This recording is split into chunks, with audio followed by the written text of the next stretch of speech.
حضرت مولا علی شیر خدا رضی اللہ تعالیٰ عنہ بیان فرماتے ہیں، آپ فرماتے ہیں اسے مبارک ہو جسے تھوڑے لوگ جانتے ہیں۔ اور ایک حدیث پاک میں بھی فرمایا کہ وہ بندہ بڑا خوش نصیب ہے جس کی طرف انگلیوں سے اشارے نہ کیے گئے، فلاں جا رہا ہے فلاں جا رہا ہے۔ بہت سارے کام آپ کر نہیں سکتے، یہ میرے ساتھ کیا ہوا؟ چلے کچھ لوگوں کا مقصد اگر عہدوں تک پہنچنا ہے، اقتدار حاصل کرنا مقصد بنا لیتے ہیں، تو جتنے مجبور ہم نے عہدوں پر بیٹھے لوگ دیکھے ہیں، اتنا شاہد ہی کوئی مجبور ہو کہ آپ کبھی دیکھ لیں حکومت مجبور ہوتی ہے، اپوزیشن آزاد ہوتی ہے، اس کا کام تو صرف تنقید کرنا ہے۔ لیکن جو لوگ کسی عہدے پر بیٹھے ہوتے ہیں، لوگ بول دیتے ہیں اس کو یہ کر دینا چاہیے، اس کو وہ کرنا چاہیے، کچھ باتیں درست بھی ہوں گی لیکن اتنا آسان تھوڑی ہوتا ہے۔ بہت سارے پہلو ہوتے ہیں جن پر غور کرنی ہوتی ہے۔ اگر کوئی اخلاص کے ساتھ عہدے پر بیٹھا ہے تو اس کو بڑا پھونک پھونک کے قدم اٹھانا پڑتا ہے۔ تو کسی شخص کا مقصد اگر دولت کا حصول ہو کہ مجھے ہر صورت میں پیسہ ہی جمع کرنا ہے، اس نے بھی زندگی کا کوئی پیارا مقصد نہیں پایا۔ بہت ساری جگہوں پہ دولت نفع بخش ہوتی ہے، اللہ کا فضل ہوتی ہے، لیکن اگر جائز ناجائز کا لحاظ کیے بغیر مقصود ہی صرف حصول دولت ہو تو دولت کی پیاس اور بھوک وہ والی بھوک اور پیاس ہے جو پیسے ملنے سے ختم نہیں ہوتی، بڑھتی جاتی ہے کہ جتنے ملیں گے حال میں مزید حال میں مزید کی آوازیں اور آئیں گی، یہ طلب بڑھے گی۔ یہ بڑا سخت نقصان کرتی ہے انسان کی باطن کا، اس کی نورانیت کا، اس کی کیفیات کا۔ جو لوگ قناعت پسند نہیں ہوتے، حریص ہوتے ہیں، لالچی ہوتے ہیں، وہ تو بیچارے الجھ جاتے ہیں، ان کا اندر تو اجڑ جاتا ہے پوری طرح، انہیں پتہ بھی نہیں چلتا اور وہ بے آباد ہو چکے ہوتے ہیں۔ اچھا، کئی دفعہ ایسا بھی ہوتا ہے وہ اخلاص سے چلے تھے، ان کے مقاصد بڑے حسین تھے، لیکن جب اس رستے پہ پڑے تو پھر مقصد بدل گیا، اللہ معاف کرے، پھر وہ حصول دولت، حصول دنیا، تو وہ اپنی بھی وہ کیفیت نہیں رہی ان کی، وہ خود بھی بے چین ہوتے ہیں۔ اور حدیث پاک میں موجود ہے، نبی کریم علیہ السلام نے فرمایا، دو بھوکے بھیڑیے، بھیڑیا ویسے ہی بڑا خطرناک ہوتا ہے اور اگر اوپر سے بھوکا ہو تو بھیڑیا ویسے ہی خطرناک ہے، اور اگر بھوکا بھی ہو تو کریم فرماتے ہیں دو بھوکے بھیڑیے بکریوں کے ریوڑ میں کھلے چھوڑ دیے جائیں، کوئی روک ٹوک کرنے والا نہ ہو۔ فرمایا وہ دو بھوکے بھیڑیے بکریوں کے ریوڑ کا اتنا نقصان نہیں کرتے جتنی دولت اور شہرت کی محبت انسان کے دل کا نقصان کرتی۔ وہ اندر سے پورے طور پہ اجڑ جاتا ہے، اس کا باطن پورے طور پر تباہ ہو جاتا ہے، اسے پتہ ہی نہیں ہوتا۔ بہترین اور صاف ستھرے لباس کے پیچھے اس کی روح بے آباد ہو جاتی، کچھ بھی پاس نہیں ہوتا، ایک مشینی سی زندگی، آ رہا ہے جا رہا ہے، بیٹھا ہے بول رہا ہے، گفتگو کر رہا ہے، کاروبار کر رہا ہے، اس ملک میں ہے، دوسرے ملک میں ہے، 3-4 فون رکھے ہوئے، کسی کو کوئی بات بتا رہا ہے، کسی کو کوئی، صبح اور شام تک اسے یاد ہی نہیں رہتا صبح میں نے کیا کہا تھا، کیونکہ زندگی مشینی بن گئی ہے نا، الجھ سا گیا۔ تو یہ جتنے بھی مقاصد ہمارے ہاں لوگ پیدا کر لیتے ہیں، یہ سارے مقاصد بڑے تکلیف دہ ہوتے ہیں، لیکن اگر زندگی کا مقصد وہ حسین مقصد ہو جس کی طرف قرآن مجید نے رہنمائی فرمائی ہے، تو پھر انسان بڑا باطنی سکون محسوس کرتا ہے۔ اللہ تعالیٰ نے فرمایا الذی خلق الموت والحیات لیبلوکم ایکم احسن عملا، فرمایا وہ ذات جس نے موت اور حیات کو پیدا کیا ہے تاکہ پتہ چلے تم میں اچھے عمل کون کرتا ہے، بہترین کردار کون پیش کرتا ہے۔ ایک بات یاد رکھیے گا، ہر آدمی باصلاحیت ہوتا ہے، بہت اچھی، ہر آدمی میں اللہ نے کوئی نہ کوئی خوبی رکھی بھی ہوتی ہے۔ ایک تو ہم اپنی خوبی کا پتہ ہی نہیں کرتے، یعنی دیکھیں مسجد کے باہر لکھا ہوتا ہے میرے جیسے مولانا صاحب کا نام، فلاں نے مسجد بنائی، حالانکہ جو پوری بلڈنگ کی تعمیر کے لیے چپکے سے پیسے دے گیا تھا، یہ بھی اس نے کہا تھا کہ میرا ذکر نہ کرنا کسی کے سامنے، بہت اچھا، اور میاں وہ بھی بڑا بانی ہے اس ادارے کا، واہ بھائی واہ، اس کا بھی خاصا حصہ ہے یہاں۔ تو اگر کسی شخص کو یہ صلاحیت ملی ہے کہ وہ خرچ کر سکتا ہے اور کسی کو یہ صلاحیت ملی ہے کہ وہ آپ کو بہترین رائے دے سکتا ہے، اچھا مشورہ دیتا ہے، اس کے پاس یہ صلاحیت ہے کہ وہ باریک بینی سے سوچ سکتا ہے کسی شعبے میں اور آپ کے ساتھ وہ اس طرح کی معاونت کرتا ہے، تو یہ بہت بڑی صلاحیت ہے۔ لوگوں میں صلاحیت ہوتی ہے، لیکن ہم کیا کرتے ہیں؟ پہلے تو صلاحیت کو تلاش ہی نہیں کرتے، ساری زندگی کہتے رہتے ہیں اسی تمہارے بندے ہیں، کاری کچھ نہیں سکتے، میں تو غریب آدمی ہوں، کاری کچھ نہیں سکتا۔ وہ سعدی شیرازی رحمۃ اللہ علیہ کی خدمت میں بھی ایک شخص نے اپنے دوستوں کا شکوہ کیا تھا، اس نے کہا تھا بڑے نکمے ہیں میرے دوست، بڑے ہی ناکارہ ہیں، کسی کام کے نہیں، کسی کام نہیں آتے، بالکل ہی بیکار ہیں۔ تو حضرت سعدی بار بار سمجھانے لگے، فرمایا یوں نہیں کہتے، کوئی تو خوبی ہوگی۔ اس نے کہا حضور کوئی بھی نہیں۔ فرمایا پھر بھی تعلق نہ توڑنا، اگر برے بدعقیدہ نہیں تو تعلق نہ توڑنا، صرف کوئی خوبی نہ ہونے کی وجہ سے تعلق توڑ رہے، حضور کوئی خیر کوئی خوبی نہیں۔ تو سعدی فرمانے لگے سنو پھر بھی تعلق رکھنا، پانی جتنا مرضی میلا کچیلا بھی ہو، آگ بجھانے کے کام پھر بھی آ جایا کرتا ہے۔ بڑا میلا کچیلا ہے، گدلا ہے، بیکار ہے، لیکن آگ بجھائی جا سکتی ہے اس سے۔ تو خوبیاں ہوتی ہیں انسانوں میں۔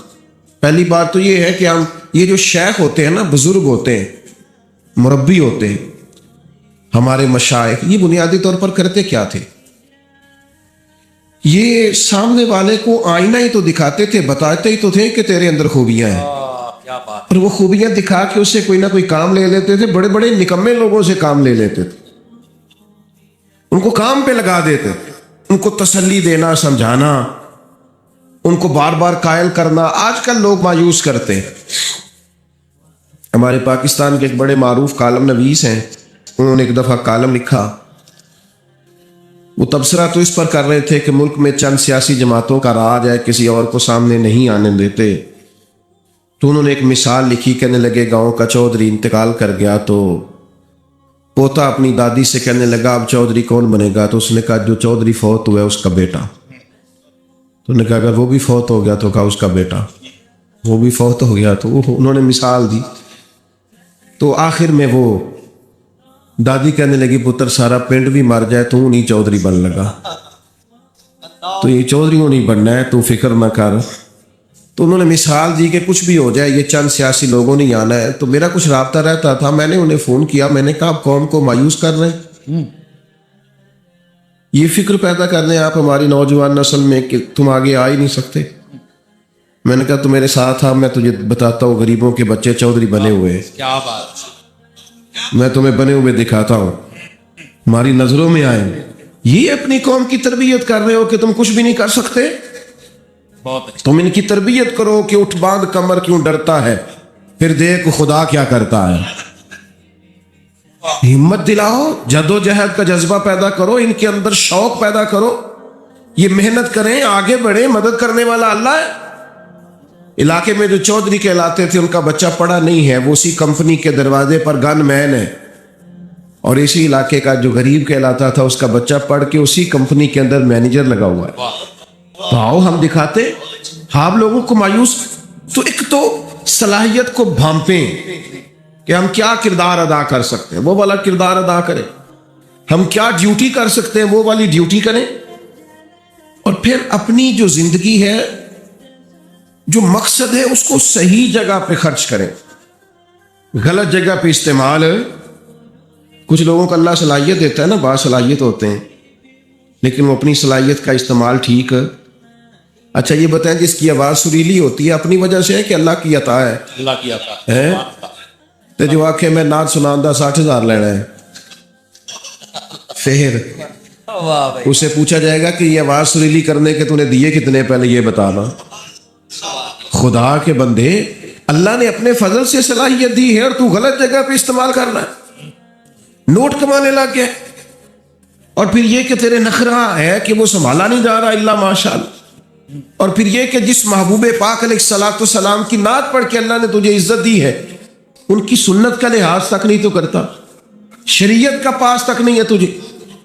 تو سمجھے چیزوں کو، اللہ نے صلاحیت اپنے فضل سے دی ہے، بڑے بھائی ہوتے ہیں 4 5 6 بھائی ہیں لیکن ان میں سے اللہ تعالیٰ کسی کو صلاحیت دے دیتا آگے گزر جاتا ہے. اب وہ کیا کرتا ہے, وہ جناب جس کو تھوڑے سے پیسے مل جائیں یا معروف ہو جائے یا جانا پہچانا جائے, وہ مشورے دے دے کے مار دیتا ہے. وہ ایسے بات کر رہا ہوتا ہے جیسے بڑا پروفیسر ہے. او بھائی خدا نے فضل کر دیا تیرا جی میں رہے, اللہ سے ڈر. اپنی صلاحیت کا غلط استعمال نہ کرے کبھی بھی. اگر باصلاحیت ہے تو اس اپنے آپ سے کوئی کام لے لیں, اپنے وجود کو بیکار نہ کریں ورنہ ضائع ہو جائیں گے. بڑے لوگ ہیں ایسے باصلاحیت ہیں لیکن ایسے کم وقت ضائع کرتے ہیں جو ان کے والا ہے ہی نہیں, بیکار اپنا وقت ضائع کرتے ہیں. ہارون رشید بیٹھے تھے تو بہت سارے لوگ بادشاہ کے دربار میں آیا کرتے تھے. تو ایک صاحب آ گئے, وہ کہنے لگے میں آپ کو کوئی کرتب دکھاؤں گا اور پھر آپ سے انعام پاؤں گا. یہ آتے ہیں نا کرتب دکھانے والے, میجک شو کرنے والے, پھر وہ کچھ دکھاتے ہیں اور ان کو 10 روپے 20 روپے ایک آدمی دیتا ہے. اس نے کہا میں کرتب دکھاؤں گا اور آپ سے انعام لوں گا. کہا چلو. تو کچی دیواریں ہوتی تھی, اس نے سوئی ایک پھینکی, وہ جا کے دیوار میں لگی. سوئی کے پیچھے ایک چھوٹا سا سوراخ ہوتا ہے, پنجاب میں لوگ اس کو نکا کہتے ہیں, اس میں دھاگا ڈالا جاتا ہے. عجیب بات یہ کہ آپ کی توجہ ہے میری بات پر, اس کرتب دکھانے والے نے دوسری سوئی پھینکی تو وہ جا کے اس سوراخ میں لگی جس میں دھاگا ڈالا جاتا ہے. وہ تیسری پھینکی تو وہ دوسری کے سوراخ میں جا کے, اتنا مضبوط نشانہ. اس نے 12 سوئیاں پھینکی, ایک دوسرے کے نکے میں لگتی سوراخ میں. لوگ آج ششکار اٹھے کہ اتنا بڑا اور زبردست نشانے باز. اب جب وہ 12 سوئیاں مکمل ہوئی تو ظاہر ہے جو اس زمانے میں طریقہ تھا, لوگ واہ واہ بھی کرنے لگے. کسی نے 10 روپے دیے, کسی نے 100 روپے, کسی نے 50 روپے. اب اس کی نظر یہ تھی کہ چونکہ میں نے بہت بڑا کمال دکھایا ہے تو بادشاہ مجھے زیادہ پیسے دے گا. جب سب تھک گئے دیکھ کے تب اس کی نظر بادشاہ پہ تھی. تو ہارون رشید گردن جھکائے بیٹھے ہیں, دیکھا سناٹا چھا گیا ہے تو سر اٹھایا, کہنے لگے اس کرتب دکھانے والے کو پکڑو اور باہر لے جاؤ, ستون سے باندھ اور اسے 70 کوڑے مارو. میں نے تو کمال دکھایا ہے اور یہ کمال لوگ آن کر کے دکھایا کرتے ہیں اور آپ سے انعام پاتے, تو آپ یہ ہے کہ مجھے کوڑے لگوا رہے. بادشاہ سلامت کہنے لگے کوڑے اس لیے لگوا رہا ہوں کہ اللہ تعالیٰ نے اتنا بہترین نشانہ دیا, تو مداری بن گیا, تیری سزا بنتی ہے. اس نے کہا حضور پھر کیا کروں؟ فرمایا میں تجھے فوج میں بھرتی کرتا ہوں. یہ جو نشانے کا اللہ نے کمال دیا ہے یہ کافر پہ لگا تھا کہ دین کے جھنڈے کو اللہ سر بلندی عطا کر. سبحان اللہ. یہ کافر پہ لگا, اپنی صلاحیت کو ضائع کر رہا ہے, بیکار کر رہا ہے. بہت اچھا. اللہ تعالیٰ نے قرآن مجید کے اندر یہ ارشاد فرمایا ہے کہ النبی اولیٰ بالمؤمنین من انفسہم. فرمایا نبی کریم صلی اللہ تعالی علیہ وسلم مومنوں سے ان کی جانوں سے بھی زیادہ قریب ہے. اس کو بند کر دیں, یہ اس کی لائٹ بند کر دیں. اللہ آپ کو یہ چھوڑ دیں, سارے آپ چلانے, یہ مائک چل جائے اتنا کافی ہے, باقی سب چھوڑ دیں, بات سنیں. میں نے عرض کیا ٹائم بہت کم رہ گیا. عزیز دوستو, ہمارا نا کائنات میں سب سے گہرا اور مضبوط رشتہ اللہ رسول کے ساتھ. دنیا کے اندر بہت سارے رشتے حساس ہوتے, ان کی حساسیت کا انکار نہیں کیا جا سکتا, پر جتنی حساسیت نبی پاک علیہ السلام کے رشتے میں پائی جاتی ہے نا, یعنی ہماری جانوں سے بھی ہمارے زیادہ مالک مدینے والے محبوب ہیں. یاد رکھیے گا کہ جب یہ رشتہ اتنا نازک ہے تو پھر اس تعلق کے لیے امتی کا بھی کام یہ ہے کہ وہ اس نزاکت کو ذرا گہری نظر سے سمجھے. حضور سید عالم علیہ السلام پر ایمان لانے کا معاملہ ہو تو حساس ہونا چاہیے.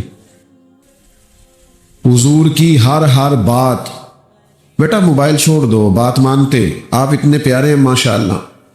آپ جب موبائل اونچا کرتے ہیں تو پچھلوں کو نظر نہیں آتا, وہ بیچارے پھر دقت محسوس کرتے. اللہ تعالیٰ آپ سب کو سلامت رکھے.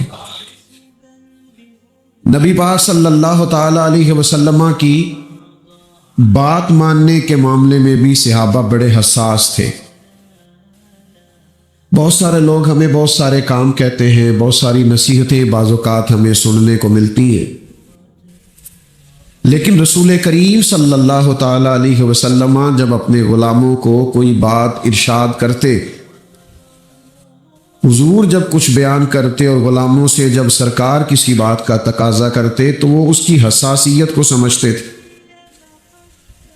حضرت حکیم بن حزام رضی اللہ تعالی عنہ بیان فرماتے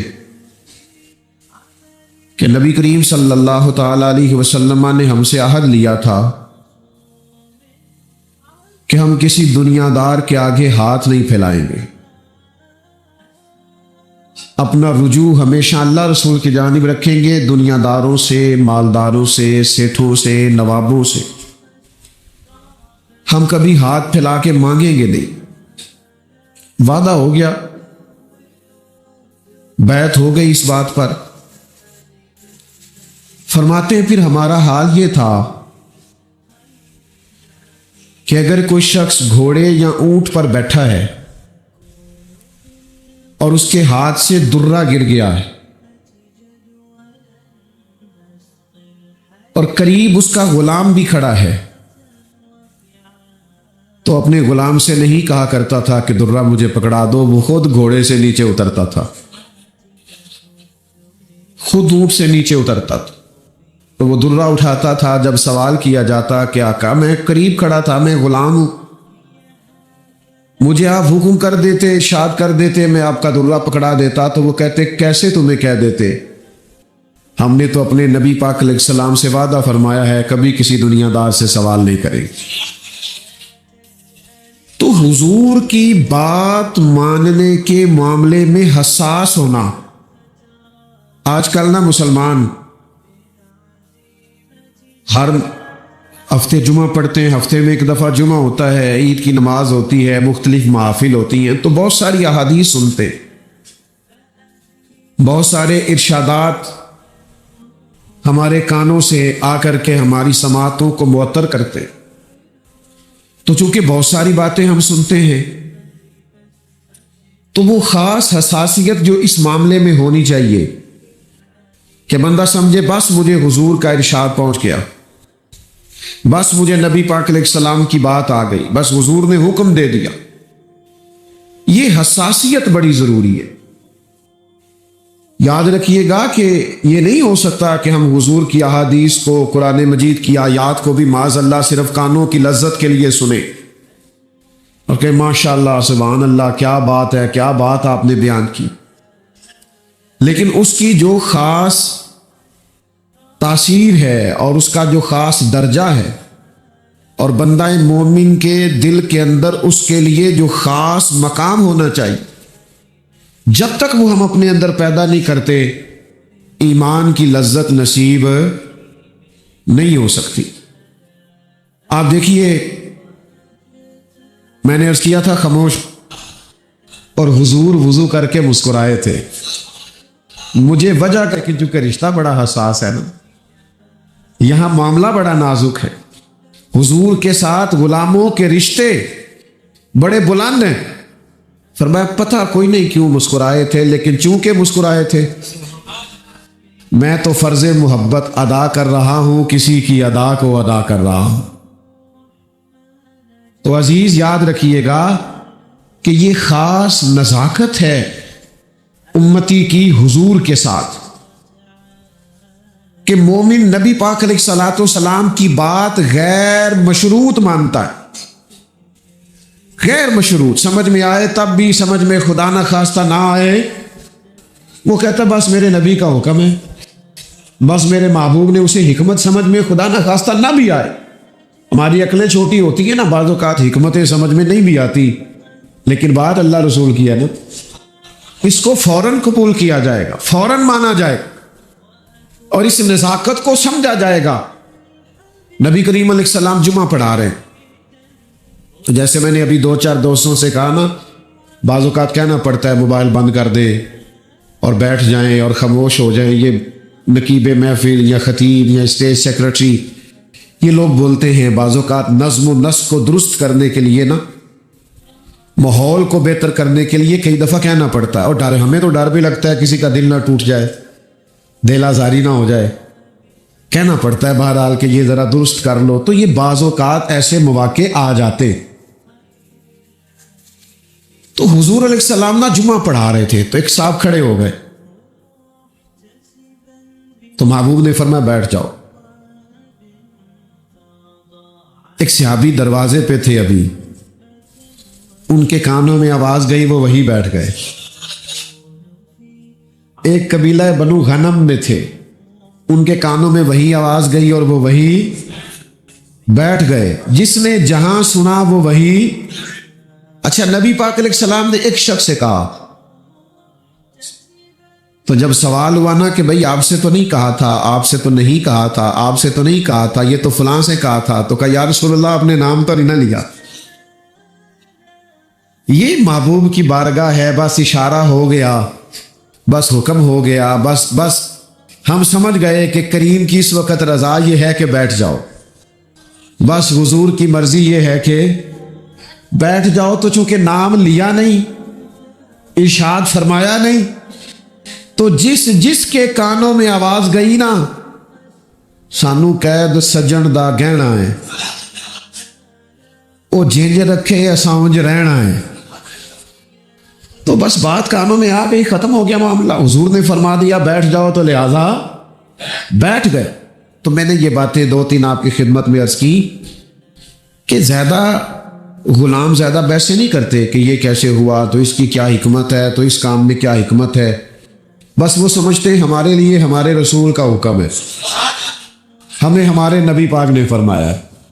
حضور نے فرمایا سود حرام ہے تو لہذا حرام، جھوٹ بولنا ناجائز ہے تو لہذا، دھوکہ نہیں دینا تو لہذا نہیں دینا، فراڈ نہیں کرنا تو لہذا نہیں کرنا، کم نہیں تولنا ناپنا تو لہذا نہیں تولنا. وہ فرما دو جی. اب آپ حکمت کے پیچھے جائیں، اب آپ وجہ پوچھیں تو یہ غلاموں کا شیوا نہیں ہوتا. اللہ تعالیٰ مجھے اور آپ کو سمجھنے کی توفیق عطا کرے. اللہم صلی علی سیدنا و مولانا محمد معدن الجود والکرم وآلہ وبارک وسلم. اللہ بڑی محبت. وہ دنیا کے بڑے کامیاب لوگ ہوتے ہیں، اور دنیا میں سب سے مضبوط آدمی وہ ہوتا ہے جو اپنے گھر کے اندر مضبوط ہوتا ہے. جو گھر سے ٹوٹ جاتا ہے، بکھر جاتا ہے، اپنے گھر کے ماحول کو سنبھال نہیں پاتا، وہ دنیا میں کوئی کارنامہ سر انجام نہیں دے پاتا. بہت سارے لوگ ہمیں بہت ساری جگہوں پہ اس لیے الجھے بکھرے اور ٹوٹے ہوئے نظر آتے ہیں کہ گھر کے اندر پریشان ہوتے ہیں. گھر کے اندر کا ماحول اگر مضبوط ہو جائے اور معنی خیز ہو جائے اور اس کی وجہ سے انسان کا ذہن دل ٹھنڈا رہے، تو وہ باہر بھی توانائی کے ساتھ کام کر سکتا ہے. اللہ تعالیٰ نے قرآن مجید کے اندر ہمیں حکم دیا کہ یا ایھا الذین آمنوا قوا انفسکم واہلیکم نارا، اے ایمان والو خود بھی دوزخ کی آگ سے بچو اور اپنے گھر والوں کو بھی بچاؤ. صرف ان کے لیے روزی روٹی کا، رہائش کا، کھانے پینے کا، پہننے کا بندوبست ماں باپ کے ذمے نہیں لگایا، بلکہ یہ بھی باپ کے ذمے لگایا کہ یہ بھی بندوبست تو کر کے تیرے بچے دوزخ سے بچے. ان کے لیے ایسے ماحول کو فراہم کر کے ان کی توجہ ان کاموں کی جانب ہو جائے جو کام جنت میں لے جانے والے. اے ایمان والو خود بھی دوزخ کی آگ سے بچو اور اپنے گھر والوں کو بھی بچاؤ. حضرت عمر فاروق رضی اللہ تعالیٰ عنہ اس آیہ کریمہ کے نزول کے بعد عرض گزار ہوئے کہ یا رسول اللہ صلی اللہ تعالیٰ علیہ وسلم، اس آیت کا معنی کیا ہے؟ تو حضور علیہ السلام نے فرمایا اس کا بڑا سادہ معنی ہے کہ جن کاموں کا اللہ رسول تمہیں حکم دیتے ہیں تم ان کاموں کا اپنے گھر والوں کو حکم دو، اور جن کاموں سے اللہ رسول تمہیں منع کرتے ہیں تم ان کاموں سے اپنے گھر والوں کو روکو، بچاؤ. عزیز بھائیوں، گھر کی تعمیر، گھر کی تربیت، گھر کے اندر اعلیٰ ماحول کا قائم کرنا یہ باپ کی اور ماں کی ذمہ داری ہوتی ہے. انہوں نے اپنے گھر کے ماحول کو کس طرح ٹھیک رکھنا ہے؟ سب سے پہلے تو انہوں نے آپس کی لڑائی کو کیسے ختم کرنا ہے، اس میں کس طرح انہوں نے بچوں کے لیے آسانی کرنی ہے، اور گھر میں کس طرح یہ ماحول بنانا ہے کہ بچوں کا شوق بنے کہ وہ تعلیم کی طرف بڑھے، ان کے اندر رغبت پیدا ہو کہ وہ نماز، روزہ، عبادات اور اخلاقیات کے عنوان پر کامیابی یہ ذمہ داری ہے، اور یہ نازک مسئلہ ہے۔ یہ گھر کے اندر کو 10-15 منٹ 20 منٹ نصیحتیں کرنے سے یہ مسئلہ حل نہیں ہوتا، اس کے لیے پراپر اپنے آپ کو تبدیل کرنا پڑتا ہے۔ ہمارے بچے وہ نہیں کرتے جو ہم کہتے ہیں، ہمارے بچے وہ کرتے ہیں جو ہم کرتے ہیں۔ ہمارا باہر تقریر چلے گی، گھر کے اندر کردار چلے گی۔ تو گھر کو کیسے سجانا سنوارنا ہے، اس کے لیے ہمارے نبی پاک علیہ السلام نے جو ہم پر لا تعداد بے شمار احسانات کیے، ایک احسان یہ بھی کیا کہ محبوب نے فرمایا تمہارے لیے ضروری ہے کہ اپنے نبی کے گھر والوں سے پیار کرو۔ قُلْ لَا أَسْأَلُكُمْ عَلَيْهِ أَجْرًا إِلَّا الْمَوَدَّةَ فِي الْقُرْبَى۔ اے محبوب علیہ السلام، آپ اپنے غلاموں سے فرما دیں کہ میں تبلیغ دین پر تم سے کوئی اجر نہیں مانگتا، ہاں میرے قریبیوں سے پیار کرتے رہنا۔ یہ جو میرے قریبی ہیں، یہ جو میرا گھر ہے، ازواج پاک ہیں، چاروں شہزادیاں ہیں، بالخصوص مولا علی شیر خدا، سیدہ فاطمہ الزہرا، امام حسن، امام حسین، یہ جو لوگ ہیں ان سے پیار کرنا، عقیدت رکھنا۔ کیوں کہ حضور علیہ السلام فرماتے ہیں میں 2 چیزیں تمہیں دے کر جا رہا ہوں۔ آپ زیادہ غور کریں گے میری بات پر، اللہ تعالیٰ آپ کو مہنگے مہنگے موبائل دے، ویڈیو بھی آپ ضرور بنائیں، منع نہیں کرتا، پر توجہ میری بات پر کریں، دیکھیں میری طرف، تاکہ میں نے تھوڑی سی باتیں کرنی ہے، جلدی بات ختم کرنے کا عادی ہوں۔ حضور فرماتے ہیں میں 2 چیزیں تمہیں دے کے جا رہا ہوں، انہیں تھام کے رہنا، گمراہی تمہارے پاس نہیں آئے۔ باتوں کو گہرائی سے سمجھا کریں، یہ 2 چیزیں جو پکڑ لے گا گمراہ نہیں ہوگا۔ یا رسول اللہ صلی اللہ تعالی علیہ وسلم کرم فرمائے۔ حضور فرمانے لگے کہ اللہ کی کتاب قرآن تمہیں دے کے جا رہا ہوں، اور دوسرا اپنا خاندان تمہیں دے کے جا رہا ہوں۔ میرے خاندان کی طرف دیکھنا، کردار و عمل دیکھنا، صبح شامیں دیکھنا۔ اگر ہم نبی پاک علیہ الصلوۃ والسلام کی جو آئلی اور ذاتی اور گھریلو زندگی ہے اس پر کبھی غور کریں تو نبی پاک علیہ السلام نے اپنا گھر کیسے سجایا سنوارا، اور ہمیں کیا تلقین ارشاد فرمائی، یہ قابل غور پہلو۔ اور میں پھر وہی بات دہراؤں گا کہ گھر سے مضبوط ہو گئے تو باہر بھی بڑے مضبوط ہو جائیں گے، لیکن اپنے پودے خشک رہیں اور ادھر ادھر انسان باغبانی کرتا پھرے تو اسے کہا جائے گا یار تیرے اپنے پودے تو خشک ہو گئے ہیں، اور تو دوسروں کو مشورہ دے رہا ہے کہ فلاں کام کرو گے تو پھل زیادہ آئے گا، تو اپنے گھر کے اندر بھی تو بہت ساری توجہ دے، اس پر بھی تو غور کر۔ اللہ کے پیارے رسول صلی اللہ تعالی علیہ وسلم کی مقدس زندگی میں آپ کو ملے گا کہ حضور اپنے گھر والوں کو وقت دیتے